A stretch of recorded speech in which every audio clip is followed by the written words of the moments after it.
ஸ்தோத்திரம். மீண்டுமாக தேவனுடைய ஆலயத்திலே உங்களை எல்லாரையும் பார்ப்பது மிக சந்தோஷம். கர்த்தர் உங்களை எல்லாரையும் ஆசீர்வதிப்பாராக. ஒரு சில காரியங்களை சொல்லிவிட்டு நாம தேவனுடைய செய்திக்கு நாம் கடந்து போகலாம். நான் என்ன சொல்ல வரேன்னா, இப்ப சம்பாதிக்கிறத ஞானமா செலவு பண்ணுங்க, அதுதான் சொல்ல வரேன்.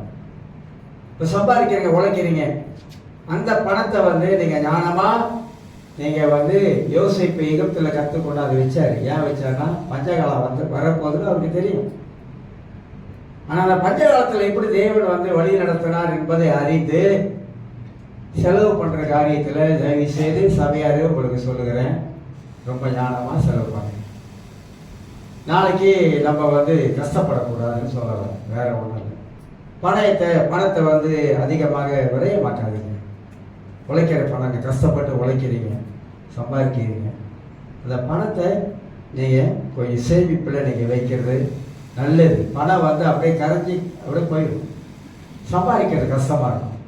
இப்போ இதெல்லாம் உங்களுக்கு நீங்கள் அறிந்து கொள்ள வேண்டும். அதனால நம்ம வாழுகிற காலங்கள் சரியில்லாத காலங்களாக இருக்குது. அந்த காலங்கள் இந்த காலத்தை நாம் ஞானமாக செயல்படுத்தக்கூடும் என்றால் நமக்கு அது ஆசீர்வாதமாக காணப்படும். சரி, நம்ம ஒரு ஆவிக்குரிய மனிதனை பற்றி தான் பேசிட்டு வரோம். ஆவிக்குரிய மனிதன் அவன் எப்படி இருப்பான்? ஆவிக்குரிய சிந்தனை உள்ளவனாக இருப்பான். நெகேமியாவை தொட்டு தான் பேசுறோம். நெகேமியா ஒரு ஆவிக்குரிய தலைவன், ஆவிக்குரிய மனிதன், ஆவிக்குரிய சிந்தனை உள்ளவன்.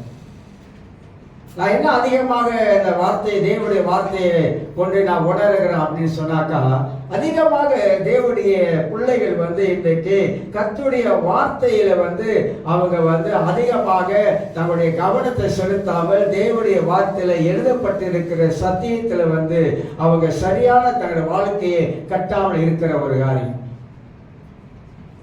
அப்ப நம்முடைய வாழ்க்கையில பரிசுத்த ஆவியானவர் ஒரு ஆவிக்குரிய மனிதனாக மாற்றுகிறாரா, மாற்றிக்கொண்டு வருகிறாரா? ஒரு ஆவிக்குரிய மனிதனுடைய நிலைமை வித்தியாசமானது. ஒரு ஆவிக்குரிய மனிதன் வேறு விதமாக தான் சிந்திப்பாங்க. ஒரு ஆவிக்குரிய மனிதனுக்கு தூர நோக்க பார்வை இருக்கும். தூர நோக்க பார்வைனா தூர நோக்க சிந்தனை இருக்கும். ஒரு நல்ல ஒரு ஆவிக்குரிய மனிதன் தன் வாழ்க்கையில் இருக்கிற எண்ணங்களை மாற்றி அமைச்சுக்குவாங்க. அதுதான் சிந்தனையை பற்றி கொஞ்சம் பேசி எல்லாத்தையும் அப்படியே நிப்பாட்டினேன். அதெல்லாம் பெரிய ஒரு டாபிக். அது மனதை நம்ம மாற்றிக்கொள்வது, ஆவிக்குரிய மனிதனாக நம்ம வாழ்வது. ஏன்னா நமக்குள்ளாக ஒரு மாசத்துக்குரிய மனிதன் இருக்கிறான். அந்த மாசத்துக்குரிய மனிதன் தான் நம்ம ஆவிக்குரிய மனிதனை கெடுத்து கொண்டே இருக்கிறான். கடவுளுடைய வார்த்தைக்கு, அந்த ஆவிக்குரிய மனிதனுக்கு வேண்டிய பசி தாகத்தை தேவனுடைய வார்த்தையின் மூலமா தீர்த்து கொள்வதற்கு இந்த மாசத்துக்குரிய மனிதன் எல்லா விதத்திலும் தடையாக இருக்கிறான் என்பதையும் நாம் அறிந்து கொள்ள வேண்டும். ஆக கிறிஸ்துவ வாழ்க்கையில நல்ல ஒரு வளர்ச்சி இருக்க வேண்டும். அதுல நான் தேவனுடைய விதையை பற்றி பேசினேன். தேவனுடைய விதை, வார்த்தை, அது விதைக்கப்படுகிறது, அது முளைக்கப்படுகிறது. மண்ணில் போடுகிற விதை எப்படி முளைத்து அது நல்ல ஒரு கனி கொடுப்பது போல வசனமாகப்பட்டது மனித வாழ்க்கையிலே விதைக்கப்படும் பொழுது நம்ம வாழ்க்கையில ஒரு மாற்றம் கண்டிப்பா இருக்கணும். கண்டிப்பா ரட்சிக்கப்பட்டதுக்கு நமக்கு ஒரு அடையாளம் என்னன்னு கேட்டீங்கன்னா, நம்முடைய வாழ்க்கையில காணப்படுகிற ஒரு மாற்றம், நம்முடைய வாழ்க்கையில காணப்படுகிற ஒரு ஆவிக்குரிய தன்மை, ஆவிக்குரிய சிந்தனை, ஆவிக்குரிய வாழ்க்கை வாழ்வது, இதெல்லாம் நம்முடைய கிறிஸ்துவ ஜீவியத்துக்கு ரொம்ப ரொம்ப அவசியமானது. கடவுளுக்கு முதலிடம், மற்றதெல்லாம் இரண்டாவது இடம். என்ன இருந்தாலும் சரிதான், ஆண்டவருக்கு முதலிடம். ஆண்டவர் எப்போதுமே முதலிடத்தை தான் ஆண்டவர் எதிர்பார்க்கிறார். முதலிடம், கடவுளுக்கு கொடுக்கக்கூடிய முதலிடம் நம்ம வாழ்க்கையில எப்பொழுதும் இருந்து கொண்டே இருக்க வேண்டும். மற்றதெல்லாம் இரண்டாவது தான் நம்ம வைக்க வேண்டும். ஏன்னா தேவன் எப்போதுமே அவர் முதலிடத்தை விரும்புகிறவராக இருக்கிறார். அவருக்கு இரண்டாவது இடம்லாம் ஆண்டவருக்கு பிடிக்காது. அதனால கிறிஸ்தவ வாழ்க்கையிலே நமக்கு ஆண்டவர் எவ்வளவோ நன்மைகளை செய்திருக்கிறார். சொல்லி முடியாத நன்மைகளை ஆண்டவர் செய்திருக்கிறார். எண்ணி முடியாத நன்மைகளை கர்த்தர் வாழ்க்கையில் செய்திருக்கிறார். இதெல்லாம் ஆண்டவருக்கு நாம் நினைத்து நம்ம தேவாலயத்தில் ஆண்டவரை நாம் நினைத்து நாம் ஆண்டவருக்கு பாடல் மூலமாக, துதிகள் மூலமாக தேவனுக்கு நாம் எல்லாருமாக நன்றி சொல்லுகிறோம். ஆண்டவரே, இதுவரைக்கும் என்னை உயிரோடு வச்சிருக்கீங்க, ஸ்தோத்திரம் ஆண்டவர். இதுவரைக்கும் என்னை வாழ வச்சிருக்கீங்க, நன்றி ஆண்டவரே. மனித வாழ்க்கையில நிறைய இக்கட்டுகள், சூழ்நிலைகள் எல்லாம் தலைகீழா மாறி நம்ம வாழ்க்கையில பலவிதமான காரியங்கள் நடக்கும் போது கூட ஆண்டவருக்கு நன்றி சொல்லுகிறோம். தாவீது எக்காலத்தில நான் கர்த்தரை ஸ்தோத்தரிப்பேன், அவருடைய துதி என் வாயில சாகர வரைக்கும் அவரை துதிப்பேன், துதிச்சுக்கிட்டே இருப்பேன். எக்காலத்திலோ எந்த சூழ்நிலையிலோ, கஷ்டத்திலோ, நஷ்டத்திலேயோ, தீமையிலோ, பிரச்சனையிலோ, இந்த காலமாக இருந்தாலும் நான் கர்த்தரை துதிப்பதில், ஆராதிப்பதை நான் நிப்பாட்டவே மாட்டேன். அதுதான் நம்ம வாழ்க்கையில குறிக்கோளாக இருக்கும். ஆண்டவரை நம்ம மகிமைப்படுத்திக் கொண்டே இருக்க வேண்டும் என்பதை நாம் விளங்கிக் கொள்ள வேண்டும். அதனால தான் இந்த ஆவிக்குரிய மனிதனை குறித்து பல காரியங்கள் நாம் சொல்லிக் கொண்டே வருகிறோம். பல காரியங்களை நம்ம இதுல இருந்து நம்ம கற்றுக்கொள்வதற்கு நமக்கு உதவியாய் காணப்படும். அதுல இந்த கலாத்தியர் 6ஆம் அதிகாரத்துல நான் போன வாரம் நான் பேசும் பொழுது கலாத்தியர் 6ஆம் அதிகாரத்தை எடுத்து உங்களுக்கு நான் சுட்டி காட்டும் பொழுது சில காரியங்கள் மத்தியிலே நான் எடுத்து பேசினேன். சில காரியங்கள் அதுல நான் சொல்லும் போது நேபுகாத்நேச்சரை பத்தி நான் உங்கள் மத்தியிலே பேசினேன். பெருமை என்ற ஒரு காரியத்தை நேபுகாத்நேச்சருடைய வாழ்க்கையில நான் கட்டின பாபிலோன் என்று சொன்னான். நான் கட்டின பாபிலோ அப்படின்னு சொல்லி அவன மனதுக்குள்ளாக நான் என்ற ஒரு பெருமை அவனுக்குள்ளா வந்தது என்ற அடிப்படையில பெருமையை பத்தி பேசினேன். நான் எல்லாருமே சொல்லுகிறேன், மனித வாழ்க்கையில பெருமை மட்டும் நம்ம வாழ்க்கையில தலை தூக்கிடுச்சுன்னா, பைபிள் வேத வசனத்தை நீதிமொழிகளை வாசித்து பாருங்க. அடுத்தது நாம எந்த இடத்துல போய் தரமட்டமா கீழே உழுவோம் நமக்கு தெரியாது. கிறிஸ்துவ வாழ்க்கையில உலகத்துல இருக்கலாம், மனித உலகத்துல பெருமையா வாழலாம், மனித உலகத்துல பெருமையா பேசிக் கொள்ளலாம், மனித உலகத்துல பெருமைக்காக பல காரியம் செய்யலாம். ஆனா கர்த்தருடைய பிள்ளைகள் பெருமைக்காக எதையுமே செய்யக்கூடாது. ஏன்னா நாமெல்லாம் தேவனுக்கு முன்பதாக நம்மளாம் ஒன்றுமே கிடையாதுன்னு தான் சொல்றோம். ஒன்றுமே இல்லை. அவர் பார்வைக்கு முன்பதாக நாம அற்பமானவர்கள், சொற்பமானவர்கள். அதனால அவருக்கு முன்பதாக நம்மளை நிறுத்தி பார்க்கும் பொழுது நம்மகிட்ட ஒண்ணுமே இல்லைன்னு நம்ம சொல்லணும். நம்மகிட்ட எது இருக்குது என்று சொல்வதற்கு ஒண்ணுமே கிடையாது. ஆகினால இந்த பெருமையை பற்றி உங்க மத்தியிலே நான் ஒரு காரியத்தை தொட்டு நான் பேசுறேன். உன்னுடைய ஒன்றுமில்லாத தன்மையை நீ அறிக்கை செய்ய அப்படின்னு. ஒன்றுமில்லை அந்த 3ஆவது வசனத்துல கலாத்தியர் எழுதின நிறுவத்துல 3ஆவது அதிகாரத்தை கொஞ்சம் திருப்பி நாம் எடுத்துக்கொள்வோம். அதில் இருந்து திருப்பியுமாக ஒரு 16 காரியங்கள் இந்த பெருமையை பத்தி இருக்குது. அதனால இந்த 16 காரியங்கள் சுருக்கமாக நான் உங்களுக்கு சொல்ல பிரயாசப்படுகிறேன். 6ஆம் அதிகாரத்துல 3ஆம் வசனத்துல ஒருவன் தான் ஒன்றுமில்லாதிருந்தும், எப்படியா வசனத்தை கொஞ்சம் நிறுத்தி கொஞ்சம் சிந்திப்போம். ஒருவன் தான் ஒன்றுமில்லாத இருந்தும், அந்த காலத்துல சொல்லுவாங்க, இந்த மலைக்காரங்க கையில ஒரு காசு கூட இருக்காது, சில்லற காசை பாக்கெட்ல போட்டுக்கிட்டு ஆடிக்கிட்டு போனான். சரிங்க, என்னது பாக்கெட்ல சில்லற காசை போட்டுக்கிட்டு அவன் ரொம்ப காசு இருக்கிற மாதிரி அவன் காட்டிக்குவான். அந்த மாதிரி சொல்லுவாங்க அந்த காலத்துல. அப்படி அந்த மாதிரி தான் ஒன்றுமில்லாமல் என்று அறிந்து தன்னை ஒரு பொருட்டென்று எண்ணினாள். அதுதான் வசனம் பார்க்க ரொம்ப அழகா விவரிக்குது. நான் தான் ஒன்றுமில்லாத அறிஞ்சோம், நான் ஒன்றும் இல்லை அப்படின்னு அவன் தெரிஞ்சோம். அவன் என்ன பண்ணான், நான் ஏதோ ஒரு ஆள் மாதிரி தன்னை காட்டிக்கிறான் பாருங்க. அப்படியே வசனம் ரொம்ப அழகா இதை சொல்லுது. தன்னை ஒரு பொருட்டென்று எண்ணிலா தன்னைத்தானே வஞ்சிக்கிறவனாவான். அப்படி நினைக்கும் போது அது ஒரு பெருமைக்குள்ளாக நம்மளை கொண்டு வருது. இப்ப நம்மளை பார்த்த ஒரு கேள்வி கேட்டா, நம்ம பெருமை பாராட்டி சொல்வதற்கு நமக்கு என்ன ஒரு இருக்குது? நம்மளை பத்தி நம்ம பெருமை பாராட்டுவதற்கு நமக்கு என்ன இருக்கு? இல்லை, ஒண்ணுமே இல்லை. நமக்கு வந்தது எல்லாம் தேவனால் வந்தது. தேவனால தான் நமக்கு எல்லாம் தகுதி வந்தது. தேவன் தான் நம்மளை எல்லா விதத்திலும் நம்மளை நடத்துறாரு. தேவன் தான் நம்மளை ஆசீர்வதிக்கிறாரு. தேவன் தான் கிருபையாக நம்மளை இதுவரைக்கும் நம்மளை போஷிக்கிறாரு. கடவுள் இல்லாமல் மனுஷன் வாழ முடியாது. கிறிஸ்தவர்களுக்கு இயேசு இல்லாமல் மனிதன் வாழ முடியாது. இயேசுதான் கிறிஸ்தவர்களுக்கு ஆணிவேராக இருக்கிறார்.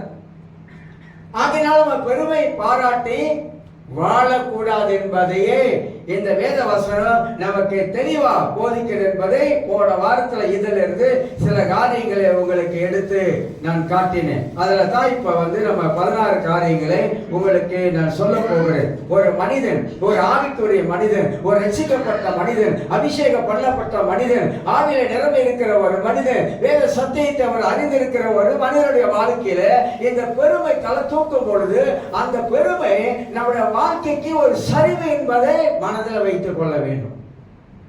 எந்த விதத்திலும் நம்முடைய கிறிஸ்து மாறி, அதாவது இயேசு கிறிஸ்து பரலோகத்தில் இருந்தவர் இந்த உலகத்துல மாம்சத்துல அவர் உலகத்துல இறங்கி வந்து மனித மத்தியிலே வாழ்ந்து அவர் எந்த விதத்திலால் தன்னை உயர்த்தி காட்டியிருக்காரா?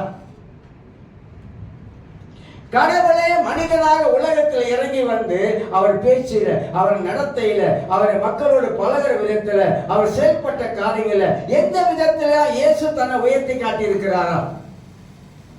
உயர்த்தி, அதாவது அவர் பெருமைப்படுத்தி ஏதாவது காட்டியிருக்கிறாரா?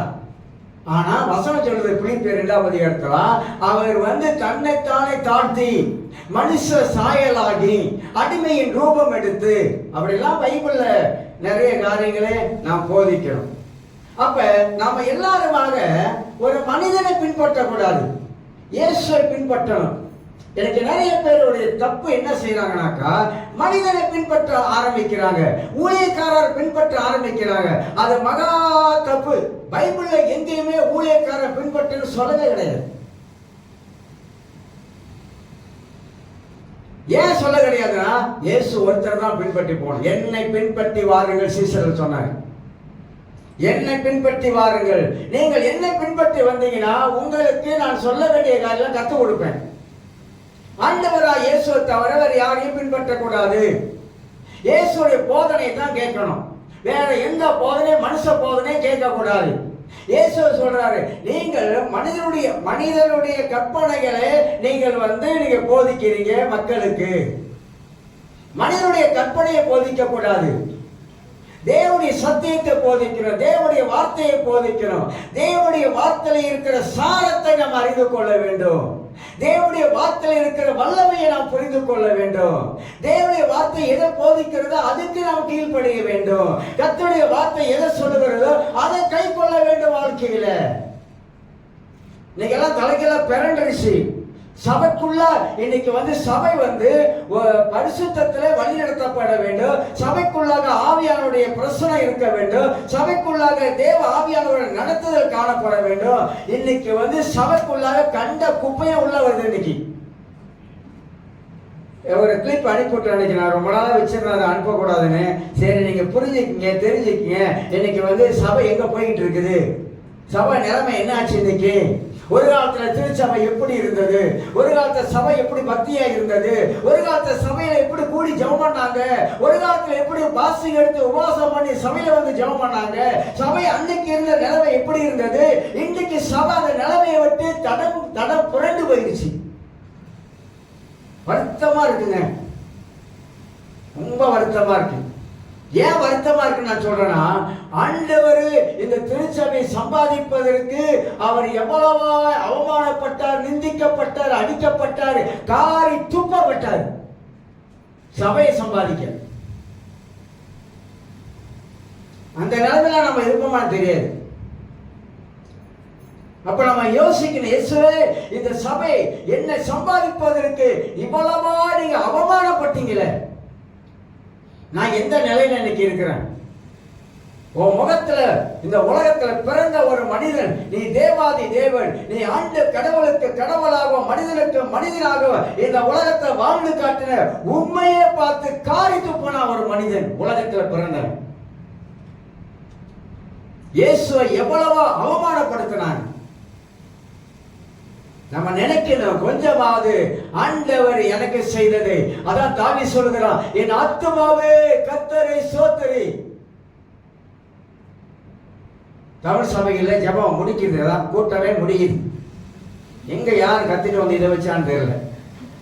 ஆங்கில சபையெல்லாம் கிடையாது, தமிழ் சபை தான் புதுசு புதுசா இருக்கும். ஒண்ணு என் முழு உள்ளவே அவருடைய பரிசுத்த நாமத்தை ஸ்தோத்திரி. என் ஆத்துமாவே கர்த்தரை ஸ்தோத்திரி. அவர் செய்த சகல உபகாரங்களையும் நீ மறந்து போகாத, மறக்காத. எப்படி சொல்றார் வார்த்தை? தாவி சொல்றான். ஏன் சொல்ற? தனக்குத்தானே தாவி சொல்லுகிறா, எனக்குள்ள இருக்கிற ஆத்மாவே, மனம், அறிவு, உணர்வு, சித்தம் இதெல்லாம் எனக்குள்ள இருக்கிறது. நான் உணர்வுள்ளவனா இருக்கிறேன். ஆண்டவர் எனக்கு செய்ததை நான் ஒரு நாளும் மறக்க முடியாது, மறக்கவும் கூடாது. இல்லைன்னா கோவிட்லயே போயிருப்போம். என்னெல்லாம சிந்திக்கணும். இவ்வளவு ஆண்டவர் எனக்கு செய்திருக்க, நான் ஆண்டவருக்காக என்ன செய்யறேன்? இவ்வளவு செய்திருக்காரு ஆண்டவர், என்ன செய்யற ஆண்டவர்? இவ்வளவு செய்திருக்கிறாரு. அவருக்காக நான் இந்த உலகத்துல நான் என்ன செய்கிறேன் என்பது நாம் அறிய வேண்டும். அதனால்தான் வேதத்தை நம்ம வாசிக்கும் போதெல்லாம் அது நமக்கு ஒரு மதுரமாக மாறுது. நம்ம யோசிக்க வேண்டும், கடவுள் என் வாழ்க்கையில இவ்வளவா செய்த அந்த ஆண்டவருக்கு நான் எப்போதுமே நன்றி உள்ளவனாகவே நான் வாழ வேண்டும். நமக்கு எந்த விதத்திலையும் இந்த பெருமை என்பது ஒரு ஆவி. முதல் சபையை உடைத்தவன் பிசாசு, தேவதூதர்கள். அவனுக்குள்ள ஒரு பெருமை வந்ததுனால தான் முதல் சபையை உடைச்சு போட்டான். அவன் கீழே தள்ளப்பட்டவன். ஆண்டவர் அந்த பெருமைக்கு ஏன் எதிர்த்து நிற்கிறான்னாக்கா, அவன் எல்லா விதத்திலும் தேவனுக்கு சமமா ஆகவே என்ற ஒரு எண்ணம், நினைப்ப பொழப்ப கெடுத்துச்சு. இதெல்லாம் நம்ம வசனத்தின் மூலமாக நன்றாக நாம் விலகிக் கொள்ள வேண்டும். நான் எப்போது நினைக்கிறேன், நான் ஒரு ஆவிக்குரிய மனிதன். இது ஆழமா பதியணும் என் உள்ளத்துக்குள்ளாக. நான் ஒரு ஆவிக்குரிய மனிதன். எனக்குள்ளாக இந்த பெருமை ஆவி நான் வர விட மாட்டேன். எனக்குள்ளாக என் எண்ணத்துக்குள்ளாக இந்த பெருமை என்னை பிடிக்க விட மாட்டேன். ஏன்னா நான் தேவனுக்கு முன்பதாக ஒன்றுமில்லை. நான் வாழ்வது, நான் நிற்பது, நிர்மூலமாகாமல் இருப்பது எல்லாருடைய கிருபை. அவனால் நான் வாழுகிறேன், அவனால் சுகமா இருக்கிறேன். நான் இப்போதான் சொல்ல, ஆண்டவரே நான் வாழ்ந்திருப்பது, ஊழியம் செய்வது, நான் சுகமாக இருப்பது எல்லாம் உங்க கிருபை ஆண்டவரே. அவருடைய கிருபையினால் தான் நம்ம எல்லாருமாக நான் வாழ்றோம், வேற ஒண்ணுமே கிடையாது. ஆனா சபை எப்படி ஆச்சு? வர வர அன்னைக்கு எல்லாம் பார்த்துருப்பீங்க, ஜெகூர்ல நடந்த சம்பவம். நாங்க அங்க இருக்கிற பாஸ்டரை கால் பண்ணி கேட்டோம். ஆமா பாஸ்டர் இருக்குது, நம்ம என்ன பண்ண முடியும்? சினிமா பாட்டை இந்த இடத்துல நின்று நான் ஒரு சினிமா பாட்டை எடுத்துட்டு எல்லாம் படிங்க, எல்லாம் படிங்க, அட்டிங்க, அது பின்னால ஒரு பொண்ணு பெரிய பேஸ் கிட்டார் வாசிங்க அப்படின்னா இது என்ன இடம்? இது கடவுளுக்கு மகிமையை கொண்டு வருதா? அதுல ஒரு கூட்டம் சபையில உட்கார்ந்து இருக்குனாக்கா, அந்த சபை கூட்டத்தை மக்களுக்குள்ளாக என்ன ஆவி வேலை செய்யிட்டு இருக்கு? அப்ப இதெல்லாம் கண்டிக்க வேண்டிய ஒரு காரியங்கள். திருச்சபையில தேவ ஆவியானுடைய அசைவு இருக்கணும். அதுதான் பிரசனத்தை உணர்ற மக்கள். சினிமா பாட்டு படிச்சாக்கா என்ன ஆவி இறங்கும்? அப்புறம் சொல்லுங்க பார்க்கலாம். இப்படியும் இன்னைக்கு சபைக்குள்ளாக, ஏன் வெளியில இருக்கிற இந்தியாவில் இருக்கிற காரியமெல்லாம் இங்க சபைக்குள்ள கொண்டு இவங்களை பாடி, சினிமா பாட்டை பாடி இருக்கிற சபை மக்கள் கையை தட்டி இதுல வேற விசில் அடிக்கிறாங்க. காட் விசலாம் பார்த்தீங்களா? பைபிள் ஒரு இடத்துல விசில் இருக்குது, காட் விசல். காட் விசல்னா கையில வாயில விட்டு ஃபீன்னு அடிக்கிறது. ரவுடிங் அடிப்பாங்க, ஃபிக் ஃபிக் ஃபிக்னு. பார்த்துருக்கீங்களா? என்ன திருச்சபையா? என்ன சபையா என்னன்னு கேட்கிறேன். சபை ஒரு சபை மாதிரி இருக்கிறது இல்லையா? பக்தி இருக்க வேண்டாமா? சபைக்குள்ள ஒரு பரிசுத்தா இருக்க வேண்டாமா? கடவுளை கனம் பண்ண வேண்டாமா? மகிமைப்படுத்த வேண்டாமா? சொல்லுங்க. சபைகள்ல கோபம் வருது, பக்தியின் கோபம், வேற எந்த கோபம் இல்லை. இப்படிப்பட்ட காலங்கள்ல தான் நாம் எல்லாரும் வாழ்ந்து கொண்டு இருக்கிறோம். சபையாரே சத்தியத்துல நில்லுங்க. தலையே போனாலும் சத்தியத்துக்கு நீங்க நில்லுங்க. அதுக்கு சத்தியத்துக்கு தலை வணங்குங்க. வேற எதுக்கு நிக்காதீங்க. பரவாயில்ல, பரலோகத்துல போனா நமக்கு ஆண்டவர் கூப்பிட்டு நமக்கு கனப்படுத்துவார், கிரீடத்தை கொடுப்பார். இருக்கிற வாழ்க்கையை தான் இந்த உலகத்துல கொஞ்ச நாள் வாழ்ந்துகிட்டு இருக்கோம். புசுக்குன்னு போயிருங்க ஆச்சு, விட்டாதான் மூச்சு, இல்லைன்னா போச்சு, கதையே போயிடும். நான் என்ன சொல்ல வரேன்னாக்கா, நம்ம வந்து கடவுளை வந்து அனுபவிக்க வேண்டிய விதத்துல அந்த உணர்வுல அனுபவிக்கணும்னு சொல்ல வரேன். கடவுள் கோயில்ல என்னது மார்க்கெட் விற்கிற கத்திரிக்காய் கிடையாது. ஆண்டவர், அவரை பாருங்க, பழைய ஏற்பாடு பயங்கரமானவர்னு போட்டிருக்கு சரிங்களா, பயங்கரமானவர். அவர் சொன்னா எல்லாமே ஆகும். அப்படியேப்பட்ட சர்வ வல்லமுள்ள ராஜாதி ராஜ, வானத்தை பூமிப்படுத்த சர்வ வல்லமுள்ள தேவனை நம்ம ஆராதிக்கிறோங்க. சாதாரண கடவுளை ஆராதிக்க, சர்வ வல்லமுள்ள கடவுளை ஆராதிக்கிறோம். அதுதான் திருச்சபைக்குள்ளாக நாம ஆண்டவரை எப்போதுமே நம்ம கனப்படுத்தக்கூடிய மக்களாக காணப்பட வேண்டும். இது முக்கியமான ஒரு காரியத்தை அறிந்து கொள்ள வேண்டும். ஆக இந்த பெருமை என்ன பண்ணுதுனாக்கா, மனித வாழ்க்கையில பலவிதமான நாச மோசங்களை மனிதனுக்கு விளைவிக்குது. இப்ப ஒண்ணு அவங்க வாழ்க்கையில சொல்லிட்டு வர, பெருமை என்ன செய்யும்? பெருமை யானை எண்ணங்கள் எப்படி தேவக நேச்சர் கீழே தள்ளப்பட்டதோ அது போல மனித வாழ்க்கையில பெருமையான காரியங்களை கீழே தள்ளிடும். இரண்டாவதாக, நான் எல்லா விதத்திலும் சரியா இருக்கிறேன் சொல்றாங்களா, நான் ஆஞ்சநேயரா இருக்கிறேன், பாத்திருக்கீங்களா, நான் சரியா இருக்கேன். நீ சரியா இருக்குன்னு உனக்கு எப்படி தெரியும்? உனக்கு வந்து கடவுளோட கூட நிப்பாட்டி வச்சுட்டு பாத்தீங்கன்னா ஆண்டவருக்கு நீ சரியா இருக்கிற இல்லையான்னு சொல்லி அவர் சொல்லுவார். நான் அவங்க மாதிரிலாம் கிடையாது, பாத்திருக்கீங்களா சொல்லுவாங்க, நான் அவங்க மாதிரிலாம் கிடையாதுங்க, நான் ஒரு வித்தியாசமானவன், நான் எல்லா நேரத்திலும் கரெக்டா இருப்பேன், அப்படி இருப்பேன், இப்படி இருப்பேன் இப்படின்னா கொஞ்சம் இந்த பேச்சில சில பேர் பாருங்க, பேச்சிலேயே பெருமை பேச்சு வரும். பாத்திருக்கீங்களா, பேசுறதுல பேசிட்டே இருப்பாங்க, பேசும்போதே அப்படியே கொஞ்சம் பெருமை வந்து அதுல கலந்து அது எருமையா மாறிடும்.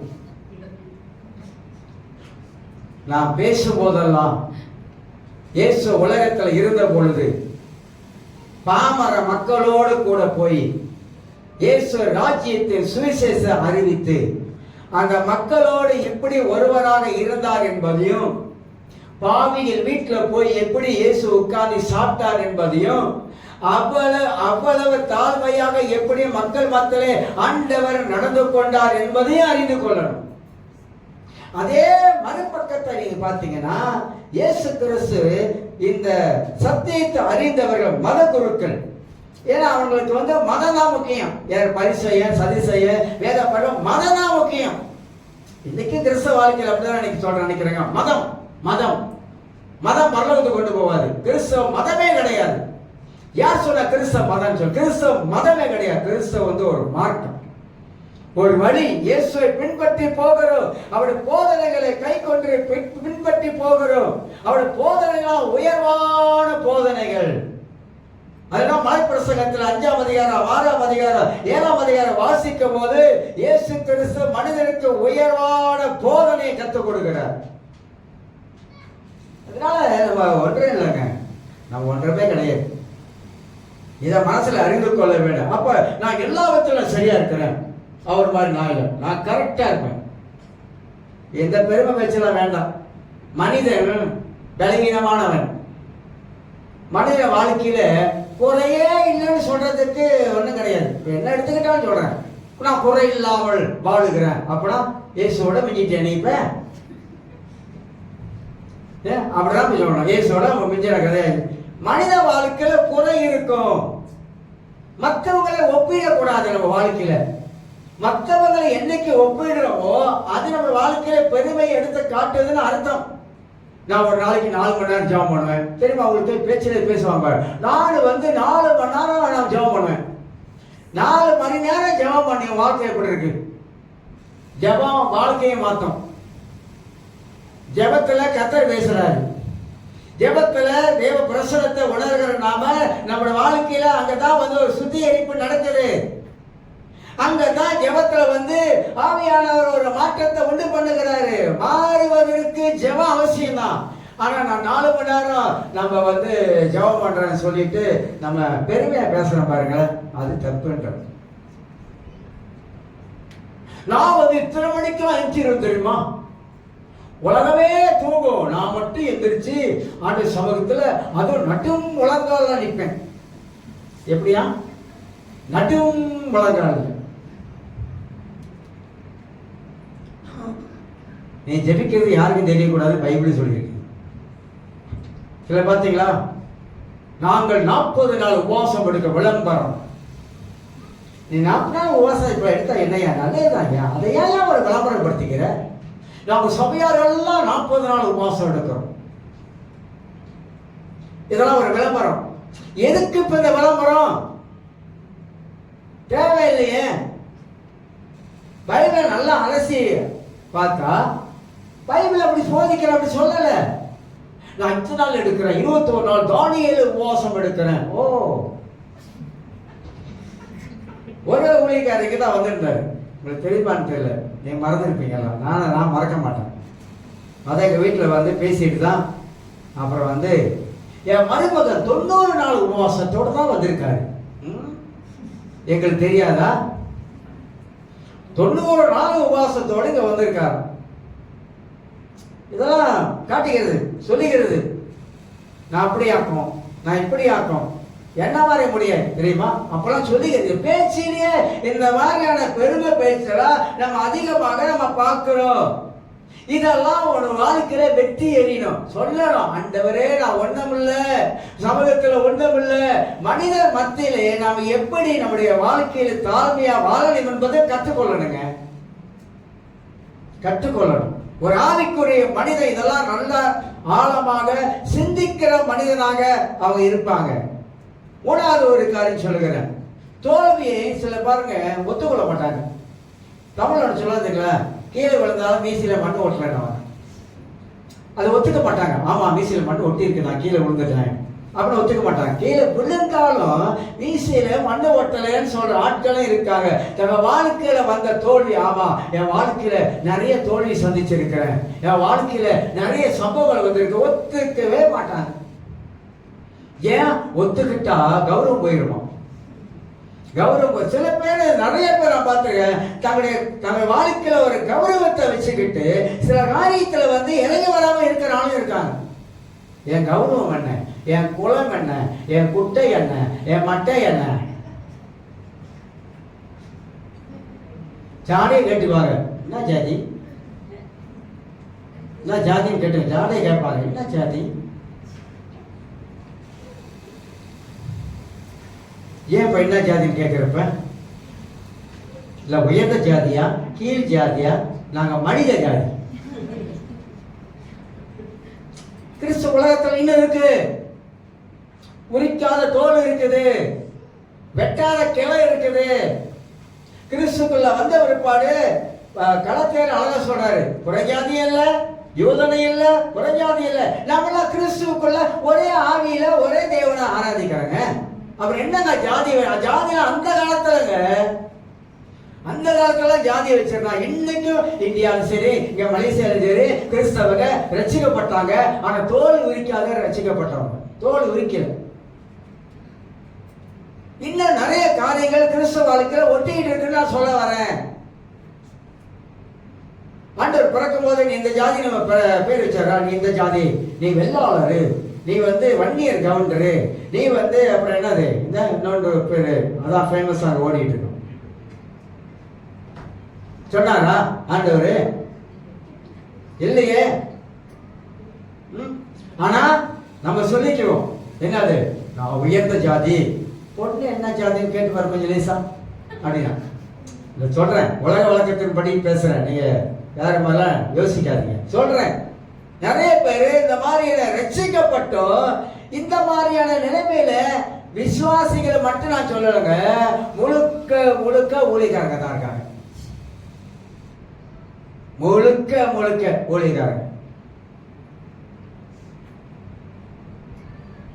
அப்ப இவங்களுக்குள்ளாக ஜாதி பெருமை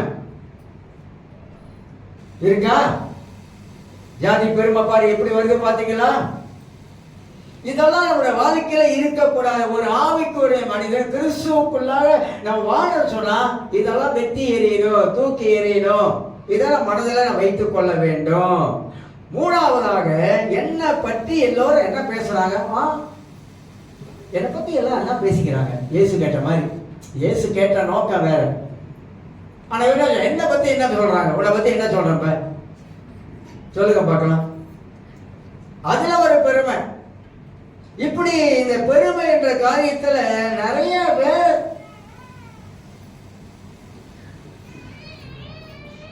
நிறைய விஷயம் சொல்லலாம். ரொம்ப யோசித்து நான் பேச வேண்டியதா இருக்குது. நம்ம ஏதாவது வேற ஒரு சிந்தனையில பேச போய் அதுல யாராவது ஒரு ஆள் நீங்க இருந்துட்டீங்கன்னு வச்சீங்க, என்னதான் குருவேச்சி அடிக்கிறார் போல இருக்குன்னு அப்படின்னு நினைச்சிருவீங்க. அதுக்கு இந்த பிரசவம் பண்றது இருக்குதா அம்மா, அவ்வளவு யோசித்து பேசணுங்க. நமக்கு உள்ளத்துல வரும் பேசுறதுக்கு. ஆனா சில வேலைகளை எல்லாத்தையும் ஃபில்டர் பண்ண வேண்டியதா இருக்குது. ஏன்னா இதை சொல்லிட்டு அப்படி ஆயிருமா, அதை சொல்லிட்டு அப்படி ஆயிரும். நாம யதார்த்தமா சொல்ல போய் அந்த மாதிரிலாம் இருக்குது. அந்த மாதிரிலாம் இருக்கு. ஒருத்தர் சொன்னாங்க, நான் வந்து ரொம்ப அழகா இருக்குன்னு எல்லாம் சொல்லிக்கிறாங்க. இங்க உள்ள உலகிலையும் சொல்றேன், நான் ரொம்ப அழகா இருக்கேன்னு என்கிட்டே சொல்லலாம். எனக்கு எப்படி இருக்கும்? நான் ரொம்ப அழகா இருக்கேன் எல்லாம் பேசிக்கிறாங்க. அப்ப கறியை பூசிக்கோ, முகத்தெல்லாம் கறியை பூசி. இப்ப அழகா இருந்தா என்ன? இப்ப ஆண்டவர் உங்களை அழகா படைச்சிருக்காரு, சோத்திர கர்த்தருக்கு நன்றி. அதுல வந்து பாத்துருக்கீங்களா? அழகா படைச்சா நன்றிங்க, ஆண்டவர் தான் நன்றி சொல்லணும். இந்த உலகத்துல ஆண்டவர் இவ்வளவு அழகா படைச்சதுக்கு நன்றி, ஆண்டவருக்கு சோத்திரம். அதை நீ என்ன பண்ணக்கூடாது, அதே போராடலாம் சொல்லிக்கிறது. இதெல்லாம் தவிர்க்கணும். கிறிஸ்துக்குள்ள வந்த பிற்பாடு இதெல்லாம் நம்முடைய வாழ்க்கையில தவிர்க்க வேண்டிய ஒரு காரியம். இன்னொன்னு சொல்றேன், சொல்லாமா வேணாமான்னு யோசிக்கிறேன். ஏன்னா இதெல்லாம் பெருமைக்கு உள்ள அறிகுறி. பார்த்துருக்கீங்களா? சரி, கல்யாணத்துக்கு போவாங்க, இருக்கிற நகையெல்லாம் கழுத்துல அள்ளி போட்டுக்கிட்டு கழுத்தை இப்படி தொங்கிக்கிட்டு நிமிர்ந்து கூட நிற்க முடியாது. போடுங்க, அதெல்லாம் நான் வேணாம்னு சொல்ல மாட்டேன். நகை வேணும், நல்லா அவசியம். நல்லா இருக்கணும், நல்லா உடுத்தணும், நீட்டா உடுத்தணும், நல்லா அழகா இருக்கணும். எல்லாம் நமக்கு நல்லது. கர்த்தர் உலகத்துல இந்த பூமியில வச்சிருக்கிற வரைக்கும் நாம எல்லா விதத்திலும் சிறப்பா இருக்கணும், ஆசீர்வாதமா இருக்கணும், எல்லா காரியத்திலும் தேவன் நாம் மகிமைப்படணும். ஆனா பெருமை மட்டும் வந்துடக்கூடாது. அதுதான் சொல்ல வர, வேற ஒண்ணும் இல்லை. சபைக்கு வரவங்க நல்லா உடுத்தணும். அதுக்குன்னு போயிட்டு 2ஆம் வெள்ளி சாரியை வாங்கிட்டு வந்து கட்டிக்கிட்டு வராது. அதையும் சொல்ல, நான் அப்படி சொல்ல. நல்லா உடுத்தணும். ஆண்களா இருக்கலாம், நல்லா பிராண்டட் சட்டை இருக்கா போடுங்க, கொரக்கட்டால் இருக்கா போடுங்க, டெர்பன் இருக்கா போடுங்க, ஜான் மாஸ்டர் இருக்கா போடுங்க. நல்லா இருங்க, நல்லா இருக்கணும். கடவுளுடைய பிள்ளைகள் நல்லா இருக்கணும். அதுதான் தேவனுடைய சித்தமும் கூட. ஆனா அதுல என்ன வரக்கூடாது? என் சட்டை டேர்பன் டேர்பன், கொருக்கடால் கொருக்கடால், அந்த மாதிரிலாம் நம்ம என்ன செய்யக்கூடாது, அப்படி வாழக்கூடாது. அது வந்து நமக்கு பெருமைக்கு வழிவகுக்க கூடாதுன்னு சொல்ல வரேன். நல்லதுதான் சொல்றேன், எல்லாருக்கும் நல்லது சொல்றேன். பெருமைக்கு நமக்கு வழிவகக்கூடாது. இப்ப என் சதையை பார்த்துருப்பீங்க. இது இந்தோனேஷியாவில் வாங்கினது 10 வருஷம் ஆச்சு. 10 வருஷம் பத்திரம் கொடுத்து போட்டுக்கிட்டு வருவேன். எங்கேயாவது போனா போடுறது, இந்த மாதிரி வந்து அப்படி போடுறது என்னைக்கா ஒரு நாள். மற்ற நல்லா துவைச்சி வீட்டில் இருக்கும். ஆனா இதை பார்த்தோம்னா பரவாயில்லையே, மாஸ்டர் வந்து விதவிதமா போட்டு வராரு. ஏன் விதவிதமா போடுறேன்? இருக்கிறதே போடுறேன் சொல்லுங்க. நல்லா உடுத்தினா என்ன இப்ப? ஆனா பெருமை வரக்கூடாது. இப்ப அந்த கீழாட்டான சப்பாத்து பார்த்துருக்கீங்களா? அந்த கல்யாணத்துக்கு போட்டு வரும், பார்த்துருப்பீங்க. கீழாட்டம் இருக்கும். அது எனக்கு ரொம்ப ஆசை, அந்த சப்பாத்துக்கு போடணும். அதை போட்டு பட்டவளைக்கு வந்து போட்டு போயிட்டேன். எல்லாம் பார்த்துட்டு கீழாட்டெல்லாம் கீழாட்டு கீழாட்டல ஒன்றும் இல்லை, ஏதோ ஒரு ஆசை இருந்துச்சு மனசுல, இந்த சப்பாத்து வாங்கி போட்டேன். அதுக்குள்ள ஒரு பாஸ்டர் இது மாதிரி எந்த வீட்டிய சொல்லி நான் ஒன்று வாங்கணும், வாங்கி போட்டு தொலை, எங்களுக்கு என்ன எல்லாம் நம்ம ஏதாவது போட்டா எல்லாம் கவனிக்கிறாங்க. பாஸ்டர் மாறி மாறி கடிகாரம் கட்டுறாரு. இந்த வாரம் ஒன்று கட்டுறாரு, அடுத்த வாரம் ஒன்று கட்டுறாரு, எங்க வெளியே போனா வேற ஒன்று கட்டுறாரு. நான் ஏன் சொல்ல தெரியுமா, இதெல்லாம் பார்ப்பாங்கன்னு சொல்ல வரேன். ஆனா நான் பெருமைக்காக அதெல்லாம் கட்டலை. எனக்கு தெரிஞ்ச ஒரு பாசர் இருந்தாரு, ஒரே கடிகாரம் வாரு வந்து 10 வாரு வச்சிருப்பாரு. அது இருக்குது, இன்னும் இப்போ கூட இருக்குன்னு நினைக்கிறேன். ஒரே கடிகாரம் தான், இந்த வாரு மட்டும் மாற்றி மாற்றி மாற்றி மாற்றி போடுவார். எல்லாம் பார்க்குறவங்க விதவிதமாக போட்டு வர்றாரு. இந்த மாதிரி மனிதனுக்குள்ளாக சில காரியங்கள் நம்மளை சில வேலைகளை அறியாமலே இந்த பெருமை வந்துருங்க. அதுக்கு மட்டும் நம்ம ஒரு நாள் இடம் கொடுக்க கூடாது. இன்னும் ஒரு காரியம் சொல்லி நிப்பாட்டுறேன். எல்லாம் ஒரு மாதிரியா பாக்குறீங்க. ரொம்ப நேரம் பிரசங்கம் பண்ணி என்னத்தை சாதிச்சிருக்கோம்? ஒன்றும் சாதிக்கல. உண்மையே சொல்ல போனா ஒன்றும் சாதிக்கல. நானும் பிரசங்கம் பண்ணி சோர்ந்து போயிருக்கிறேன், களைச்சும் போயிருக்கிறேன். ரெண்டும் வந்திருக்கு, கழுத்தும் வந்திருக்குது, சோர்ந்து போயிருக்கிறேன். ஆனா ஆயத்தப்படுத்துறதுக்கு அவ்வளவு நேரம், 4 வார கணக்கா 4 எடுத்து அதான் உட்காந்து சிந்திச்சு யோசனை பண்ணி அப்புறம் கொண்டாடும். ஆனா அதுல பலன் இருக்குதா? ஜபத்தோட தான் வரும், நல்ல ஜபம் பண்ணி தான் வரும். கிரியை செய்யணும், வாழ்க்கையில ஒரு மாற்றத்தை ஆண்மையாளர் கொண்டு வரணும், அப்படிதான் எல்லாம் ஜபம் பண்ணிட்டு வரும். ஓடாது. 4வது காரியமாக, நம்ம யாரும் பெரிய பணக்காரர் கிடையாது. ஆனா பணக்காரர்களை பார்த்துருக்கோம்.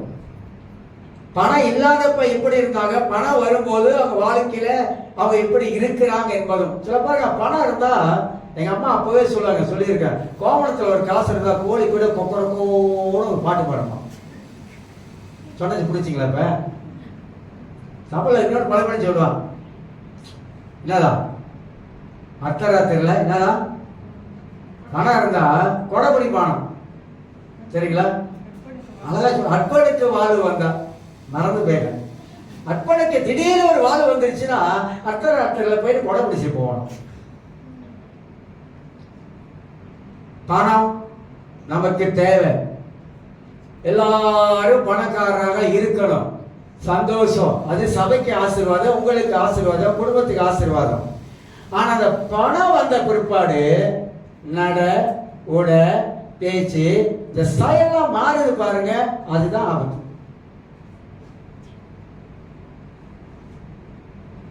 நான் அப்ப ஆரம்பத்தில் ரசிக்கப்படாது, இப்ப பிரைவேட் கம்பெனி அது வந்து வேலை செஞ்சேன். பெரிய பணக்காரன், வசதியும் அரக்காசுல போட்டு கட்டு கட்டா இப்படி காசு வச்சிருப்பான். ஆனா அவனை பார்த்தா பிச்சைக்கார மாதிரி இருப்பான். ஒரு வணிகரை போட்டுக்கிட்டு அரக்காசுல போட்டுக்கிட்டு முதலாளி கட்டு கட்டா பணம் இருக்கும், என்ன இருக்கு கடை, ஆனா பார்க்கறதுக்கு தெரியவே தெரியாது. நம்மளா இருந்தா, அன்னைக்கு ஃப்ரெண்டை பார்க்கறதுக்கு போயிருந்தேன். இப்படியாவது இவங்க ஏற்கனவே பார்த்து அவனை சுவிசேஷம் சொல்லி இருக்கிறேன். அதெல்லாம் 2 குடும்பத்தை போய் சந்திச்சேன். இப்போ எல்லாம் ஒரே எஸ்டேட்ல இருக்கிறோம். அவன் சொல்றான், என்னடா இபிஎஃப் காசு எடுத்தான், பேரை சொல்லி சொல்றான். அவனுக்கு எல்லாம் ஒரே எஸ்டேட், இபிஎஃப் காசு எடுத்தான், இப்படி இருக்கிறான்டா, இப்படி இருக்கிறான், இப்படின்றான்டா. காசை பையில இப்படி போட்டுட்டு அப்படியே கடைசியா எல்லா இபி காசை முடிச்சுட்டு உட்கார்ந்துருக்காங்க. அந்த காசு கொஞ்சம் வந்தோடனே என்ன ஆச்சு, எடுக்க அப்படியே ஒரு பெருமையா காசு எப்படி ஆயிடுது. இப்ப இபிஎஃப்ல எல்லாரும் கொஞ்சம் கொஞ்சம் எடுத்துக்க அப்படின்னு நான் பாருங்க, நம்ம ஆளுங்க நுழைஞ்சாங்க பாருங்க, டிக்கெட் எடுக்கிற மாதிரி நுழைஞ்சாங்க பாருங்க, எல்லாம் நுழைஞ்சாங்க. 5000 எடுத்துக்க சொல்றான், 10,000 இப்ப இடையில கூட காசு எடுத்துக்க சொல்றான் போல இருக்குது. எல்லாத்தையும் எடுத்துட்டு வயசான காலத்துல எங்கே தேடுவேன், யாரை எங்கே தேடுவேன், ஒருவேளை சாப்பாட்டுக்கு எங்கே தேடுவேன்.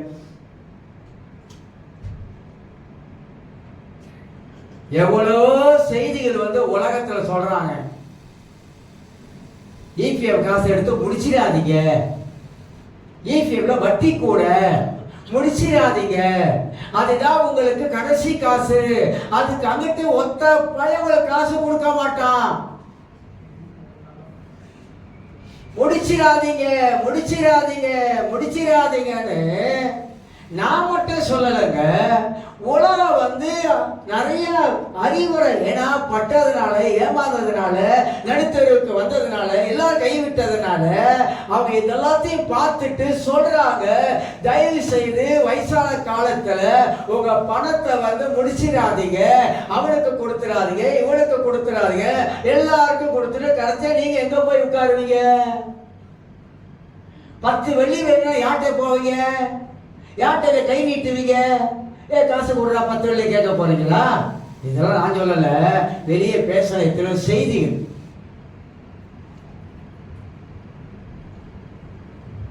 சபைக்கு சொல்றேன், உங்க ஈபிஎஃப் பணத்தை எடுத்து டாக்டர் தடுக்கல போட்டு எல்லாத்தையும் முடிச்சு தீர்த்துறாதீங்க. நல்லதுன்னு சொல்றேன், நல்லதா தான் எடுத்துக்கங்க. இல்ல நான் அப்படிதான் இருப்பேன் அப்படின்னா சோத்திரம் இருந்துக்குங்க. கடைசி காலத்துல கஷ்டப்படக்கூடாது. அதுக்கு தான் சொல்றேன். நம்மளை சுரண்டி வாங்கிடுவாங்க, வாங்குற விதத்துல வாங்கிடுவாங்க. அதுக்கு சொல்ல வர எல்லாரும் அவ்வளோ. அப்ப பணம் உள்ளவர்கள் தங்களோட வாழ்க்கையில கொஞ்சம் பணம் இருக்கும் போது அவங்களுடைய எல்லா விதமான காரியம் மாறிடுதுங்க, எல்லாம் மாறிடுது. சோ அந்த மாதிரி ஒரு சூழ்நிலைக்கு நாம தள்ளப்படக்கூடாது. நாம எப்பொழுதுமே ஒரு ஆவிக்குரிய ஒரு சிறந்த மனிதர்களாக வாழ வேண்டும் என்பது பைபிள் போதிக்குது.